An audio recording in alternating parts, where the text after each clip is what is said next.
Hello friends, நீங்கள் பார்த்துட்ருக்க இந்த மரத்தோட பேர் எட்டி மரம். இந்த மரத்தில் காய்ச்சிருக்க இந்த காய் எட்டிக்காய். இந்த காய் ரொம்ப விஷத்தன்மை உடையது. இதை நம்ம சாப்பிடக்கூடாது. நாம் இந்த எட்டிக்காய் மரத்தில் கூடு கட்டியிருக்க இந்த நெசவாளர் எறும்பை பற்றி தான் தெரிஞ்சுக்க வந்திருக்கோம். இந்த நெசவாளர் எறும்புகள் பார்த்திங்கன்னா ஆரஞ்சு கலரில் சூப்பராக இருக்கும். பார்க்கும்போது அப்படியே பார்த்துட்டே இருக்கலாம் அப்படின்ற மாதிரி இருக்கக்கூடிய ஒரு எறும்பு இது.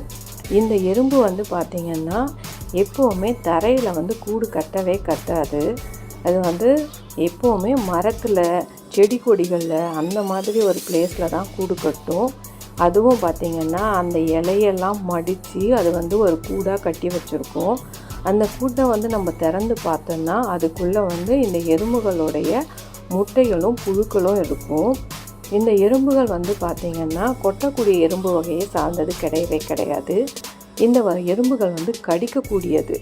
இந்த எறும்புகள் பொதுவாக மனுஷங்களை கடிக்கிறது கிடையாது. பட் அதுக்கு கோபம் வரும் இல்லையா, அந்த மாதிரி ஏதாச்சும் ஒன்று வரும்போது அது கடிக்குதுன்னா அப்போது அதுக்கிட்ட இருந்த ஃபார்மிக் ஆசிட் அப்படின்ற ஒரு ஆசிட்டை அது கடிக்கும் போது ஸ்ப்ரெட் பண்ணும். அப்போது என்ன ஆகும்னா அது ரொம்ப வலியை தரக்கூடிய ஒரு விஷயமாயிடும். அதுக்கப்புறம் வீக்கெல்லாம் கூட வர்றதுக்கு நிறைய வாய்ப்புகள் இருக்குது. இந்த நெசவாளர் எறும்புகள் எப்போவுமே கூட்டில் தான் இந்த நெசவாளர் எறும்புகள் எப்போவுமே குழுவாக இருக்கும். அந்த குழுவை பார்த்திங்கன்னா அதுக்கு ஒரு லீடர் ஒருத்தர் இருப்பாங்க. அந்த லீடர் தான் அந்த மொத்த டீமையுமே வழி நடத்துகிற மாதிரி இருக்கும். இந்த நெசவாளர் எறும்புகள் 8 ஆண்டுகள் வரைக்கும் உயிரோடு இருக்கக்கூடிய எறும்புகள்.